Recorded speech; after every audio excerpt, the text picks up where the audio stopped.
Bonsoir à tous, merci de nous renouveler votre fidélité.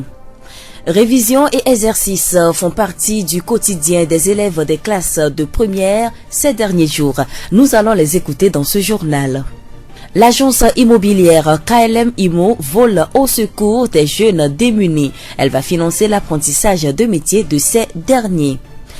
Et puis, les gauchers sont à l'honneur ce 13 août à l'occasion de leur journée internationale.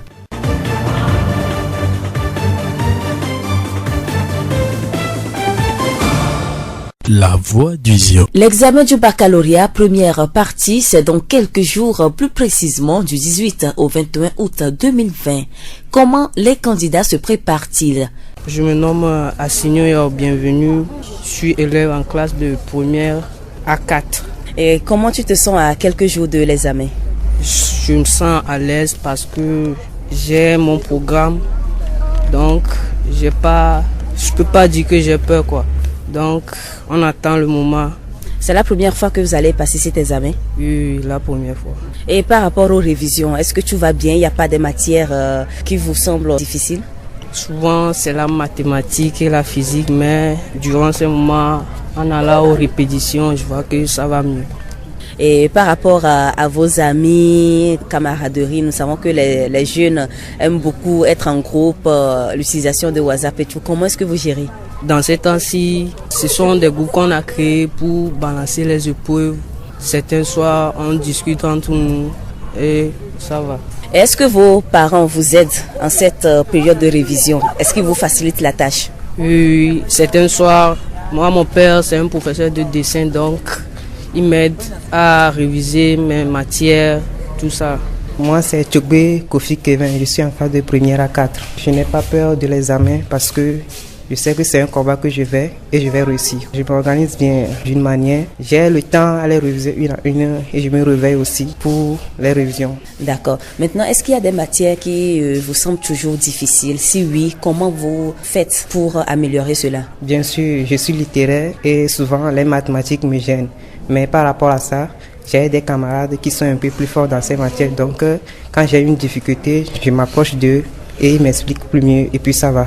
Est-ce que vos parents vous aident en cette période de révision? Mes parents, en ce moment, ils me laissent être libre, faire ce que je veux par rapport à mes études, quoi. Nous venons d'écouter 2 candidats au baccalauréat première partie. Ils fréquentent le lycée Thiévier 1. Monsieur Essiakou Kossi Apelete, enseignant d'histoire-géographie dans ce lycée, prodigue des conseils aux élèves. Le premier conseil que je peux leur donner, c'est d'abord de se faire confiance. Il faut qu'ils se fassent confiance et qu'ils se disent que ce qu'ils ont fait jusque-là, c'est suffisant pour qu'ils réussissent. S'ils ont maîtrisé ce qu'on leur a fait jusque-là. Nous sommes dans les derniers instants et je crois que c'est le travail personnel qui doit maintenant l'emporter. Et ce travail personnel doit se faire sur la base d'un emploi du temps bien précis et rigoureusement respecté. Savoir qu'aujourd'hui, ce matin, je me réveille de telle heure à telle heure, je dois faire telle matière. Et toutes les matières se valent. On ne leur demande pas de s'enfermer du matin jusqu'à la nuit, non. De temps en temps, ils peuvent sortir, aérer leurs esprits, se divertir, revenir, avoir chaque fois le travail à l'esprit. Devant les épreuves, les élèves doivent garder leur calme. Je leur ai toujours dit, ce que nous faisons en classe, généralement ne dépasse pas ce qu'on leur demande en examen. Donc, d'abord devant l'épreuve, il faut respirer à fond et se dire que ce qu'on me demande, là, je l'ai déjà fait. D'abord, devant l'épreuve, il faut prendre le temps de lire attentivement les questions. Souvent, il y a des questions qui peuvent ressembler à des questions qu'ils ont déjà eu à traiter, alors qu'à l'intérieur, il y a d'autres éléments qui sont ajoutés ou qui sont retirés. Et donc, il faut prendre le temps de lire les questions, de les comprendre. Moi, je leur ai toujours dit, quand on vous pose une question, vous devez vous-même vous poser 3 questions à chaque question. La première question, qu'est-ce qu'on me demande? Devant la question que j'ai lue là, qu'est-ce qu'on me demande réellement? Et après, quels sont les éléments dont je dispose pour répondre à cette question? Et maintenant, de quelle manière? Comment est-ce que je dois répondre à cette... Voilà les 3 questions. Nous disons merci à monsieur Essiakou Kossi Apelete, enseignant d'histoire-géographie au lycée Thiévier 1. De ce lycée, notre équipe de reportage s'est rendue à l'Institut technique Le Potentiel pour le même exercice. Je suis Azeka Komi Moïse, élève en classe de première G3 à l'Institut technique Le Potentiel. À quelques jours de l'examen, il y a une petite peur qui nous anime, mais les enseignants nous encouragent et aussi la prière nous aide. Pour une journée, nous avons parcouru environ 3-4 matières, voire 5. Ça dépend du programme qu'on a fait pour la journée. Nos parents nous aident. Par exemple, ils ont réduit nos heures de travail à la maison et ils nous laissent sortir la nuit pour faire des révisions, des travaux de groupe.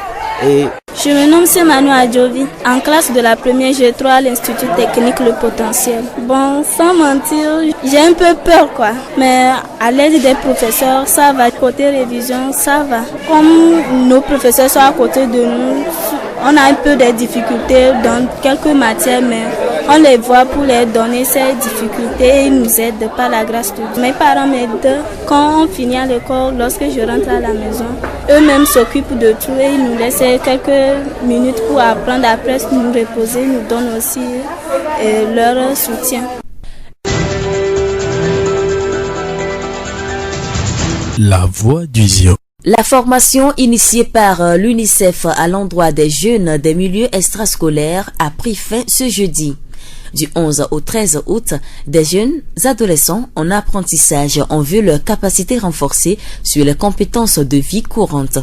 La formation a été conduite par la direction de l'action sociale de la région maritime. Monsieur Adjamago René, chef division régionale de protection des enfants dans la région maritime. Nous avons parlé aux enfants de ce que c'est que les valeurs, les principes de vie, comment il faut prendre une décision utile qui puisse nous aider à réussir la vie, à résister aux pressions négatives qui peuvent faucher notre vie du bon sens. Nous avons aussi parlé des maladies sexuellement transmissibles.